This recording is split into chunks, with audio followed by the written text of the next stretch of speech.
What's up, everybody? Today I'm sitting down with Mr. Zack Skul to get his thoughts leading up to his upcoming fight, headlining on May 31st with HRMMA 125 against Richard Daffron in Bowling Green, Kentucky. How are you, Zack? Oh, I'm pretty good. How are you? I'm great, man. Thank you so much for coming on and having a chat with me. I know you're busy. It's fight week, so you're also at work. So I know it's going to be a busy week for you, but we'll get started here. Just kind of wanted to get a start with how'd you get started in fighting? If you ask my dad, that's like part of the reason I was born. He wanted a boy, and he ended up getting one out of like 6 tries. And when I turned 3 years old, he put me into wrestling. I still got my first pair of shoes too. They're about like this big. So that was about it. And then he just had me do my first fight when I turned 18.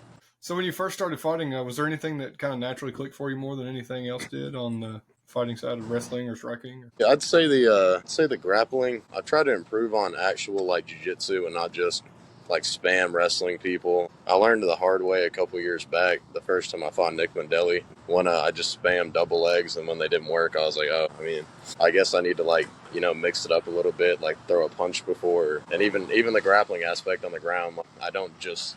It's very different from wrestling. You don't just take people down and pin them down. I kind of had to learn I need to punch them or submit them and I mean the striking, dude. I had a few kickboxing fights where I turned 18, but it's I don't know, man. I'd say there's probably a lot of my game that hasn't been seen, but the grappling is probably what clicks the most with me, honestly. I'm assuming that's probably where you got your nickname, but if you want to elaborate on that, you can. The Russian Bear. Yeah. So essentially, and I hate to use this terminology, but so my government name is Zlatko Skuljan III, and it's Croatian. And back when I was in middle school, I was like a really shy kid when I first got to middle school and went to the wrestling team. I didn't talk a lot, and I guess the guys had heard my name, so they thought I was like Russian and didn't speak English or something because I was shy. I think there was like a wrestling match. I was wrestling like an older kid. I did varsity like from middle school through high school, and I think I was wrestling like a junior or some shit, and it was sorry for the profanity. I don't know if you care about that. You're good. But yeah, everyone just started chanting Russian Bear, and from that day on, that was kind of what they called me. It's a cool way to get a nickname, at least, though. Oh, According yeah. to your tapology, you're fighting out of high intensity combat sports. Is that Yeah, yeah. It's I cross train at Waldside here and there. I've been trying to get back there too, but yeah, when I moved here, I don't know about any other gyms around here. I'd say they're probably the best around here. Well, definitely are, and yeah, it's a pretty good gym, and the name High Intensity it really shows when you go to practice.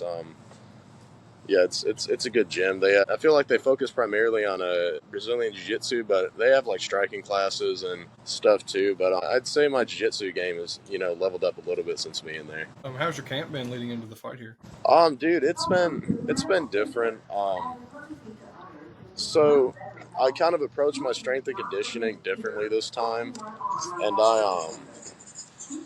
so pretty much like the past few months. So I ended up breaking up with my girlfriend in December.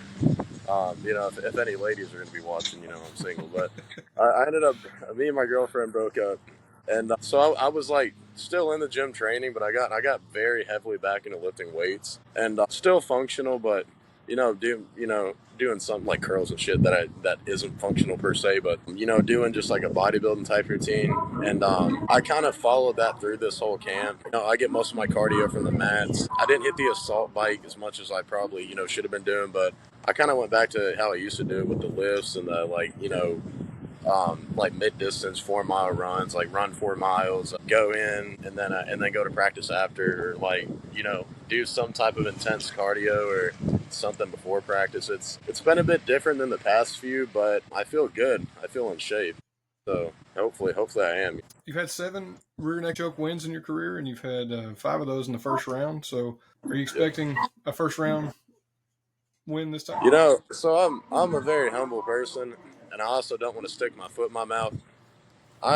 I've seen little footage on this guy. He looks like a tough guy, and his striking looks kind of crisp. I've seen his defensive grappling and such, and I mean, I'll say it now. It's no surprise. Of course, I'm going to want to grapple. It's not going to hurt me. I'm not giving away my secret game plan here, but ideally, yeah, if I could secure a takedown and either ground and pound or submit him, it would be ideal. But I'm just always keeping in the back of my head, I can't just look forward to that scenario. So yeah, sorry, I ramble on. Yeah, No, I would like a first round finish. You know what I'm saying? I would love that, but if it doesn't happen, we'll just see what happens. as I said, you had a very impressive amateur career, and you're so far undefeated in your pro career. Yeah, well, What no. was your toughest fight, and did you take away anything from that fight? So I'd say personally, the toughest one, Davion Trotter was tough. That's when I came back. That was like right out of high school and COVID hit. And I decided I wanted to like party and stuff and wasn't training. I took that fight. He ended up subbing me, but the fight after that, which and Nick's a really good fighter. They were telling me they're like, oh, this is gonna be the fight. You just need to train seriously. And yet again, I didn't.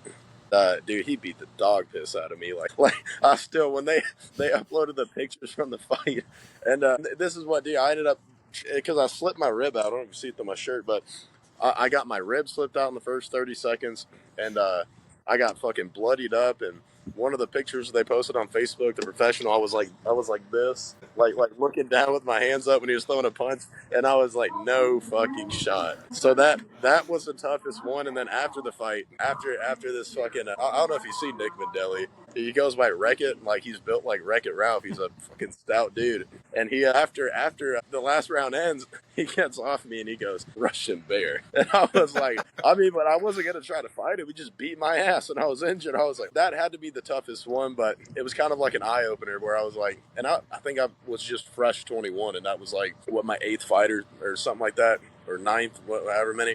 And I was just like, all right, dude, I need to lock in. I need to get active. So when my medical suspension was over, the rib still sticks out, was never broken, it just slipped. After that was over, I got back to training, and yeah, I still think about that fight. I got violated. I'm still kind of upset about that. But I came back and I TKO'd him, so I can feel a little bit better. Does your rib give you any problems now, or does it just? So the only time it's really an issue is when I like lay down on my stomach, because I come from a wrestling background. I hate being on my back. No, I'm kidding. But like if I lay on my stomach, it feels like it's like stabbing through, or like something. Like when I stand, sometimes, like you can sit a little bit here. When I stand a certain way, like this uniform, I have an undershirt and this shirt on. When I have really tight stuff pressed against it, and I stand with correct posture, kind of chest out and all that, it literally it's just a weird feeling. It doesn't hurt or anything. It's just pokes through my skin pretty much. And I consulted some doctors on it, and I asked my chiropractor and all them what they thought, and they were like, yeah, like there's nothing you can really do about it. I mean, you can't, like, it's, I guess you can try to like break it back, it'll puncture your lung. Yeah, I was gonna say, is that ever a concern that it's gonna get kind of When they told me that, I was like, so by that same logic, maybe far less likely someone could kick me there and puncture my lung. And then I'm like, dude, at the same time, I don't fucking care. Dude, whenever they told me that, it did cross my mind. That's probably a possibility in a fight. And I was like, dude, I don't care. I was like, hey, I say it all the time. If something like that did happen, I'll puncture my lung, whatever. And even if I die, I'm like, dude, I'm going to go to work. I'm not going to pay no bills. I'm not worried about nothing. If I was worried about getting hurt, I'm in the wrong industry. So what has been your greatest accomplishment, you think, in the cage, and then comparatively, like, what was your greatest accomplishment outside of the cage? I would say outside of the cage, well, I'll start with inside. I want to say like the amateur belts. I got like 3 of those before I went over, but personally, I'll say in the cage. I don't know. All my fights are kind of the same. They kind of end the same. Maybe the last one, because I was looking forward to that pro debut for a while. And outside of the cage, I would say like training seriously. Quit drinking as much, start actually working out again. That was, that was a big part of it, and it's made a big difference. Is there any? I know you don't have a whole lot of cage time as a professional so far, since you're so good. But was there any noticeable difference in competition as you went up? Did you feel like there was a step up in the competition there? Like I said, I'm very humble, and I don't want to. Personally, Jose's a tough guy, and it felt no different because I mean, I even with the 3 kickboxing fights I had before I was 18, this will be like my 15th time stepping into the cage at 24. I don't know, dude. I don't feel a difference, and maybe there might be a difference next week. Maybe I might have CT. I blank on his name. It's not because I'm bad with names, but Richard Daffron. Richard might, he could the dog piss out of me and outclass me. He could retire me next week. For all I know, I haven't felt the gap or I guess I should say, in the fights I've won, I haven't met anybody who I feel like is better than me. Or I mean, yeah, I mean, might sound like an asshole, but that's no, I haven't noticed a step up yet. I mean, maybe next week, maybe. If somebody was interested in starting their journey in MMA, what would you kind of have to say to them? Well, see, I would kind of ask them why. Like why do you want to do that to yourself personally? And also, like my coach Donnie told me, my first pro debut last year, like I made weight, dude pulled out day of weigh-ins. He never left Atlanta, wherever he's from. And I was on the phone with Donnie, and he was talking about, because the weight cut was a real bad one, and he was talking about you don't fight for money. I think he said you don't fight for money, you don't fight for girls, you don't fight for the. I think if you want to get into it, you just got to want to fight or become like the best fighter you can. The advice I would give them is, personally, don't come into it looking to like chase money and all that, especially in the early portions. Like Hard Rock took care of me for this fight. The amount I'm making, I'm happy with. I didn't even know I was the main event. I signed the contract when I saw the number. I didn't know I was the main event until 2 weeks ago. I was on Fortnite. My buddy was like, "Ready for this main event?" And I was like, "Oh shit." I would say just make sure you have like your intentions in the right place. Yeah, I'd say, and also you got to be ready for. It's one of the toughest sports in the world to prepare for, especially if you want to compete at a high level. So you really gotta want it pretty much. I just tell them, make sure you want this before you rattle your brain around and be like me and rip your ribs out. And I got cut open here. You get scars on you. Just make sure this is what you want. When that guy missed weight, what promotion was that for? That wasn't for Future Fighting, was it? That was Future of Fighting. Okay. Well, I went up there like this last Future Fighting 6 they had, and I think the same guy had came up there and missed weight again, and they were like squabbling outside about it. What was it, a tall black dude? I'm pretty sure, yeah. I was like walking in with my camera gear, and they were like out in the parking lot. Jonathan, man, come on, bro. He gave I got nothing against the man, and I'm not gonna lie. He had me quaking in my boots. He's a fucking he's knocking people out, fucking giant black dude. Like I'm just like, oh, dude, this guy might be a challenge, But no, dude. He gave like 3 different excuses, and I even texted him that night because we had a B&B, so we still went up to Louisville, and I was like, hey man, you really fucked me over, right? And I was just like, hey, I hope everything's going well though. And I guess the issue was he didn't have a ride, and then he didn't have a coach, and all these factors. And Jonathan, come on, man.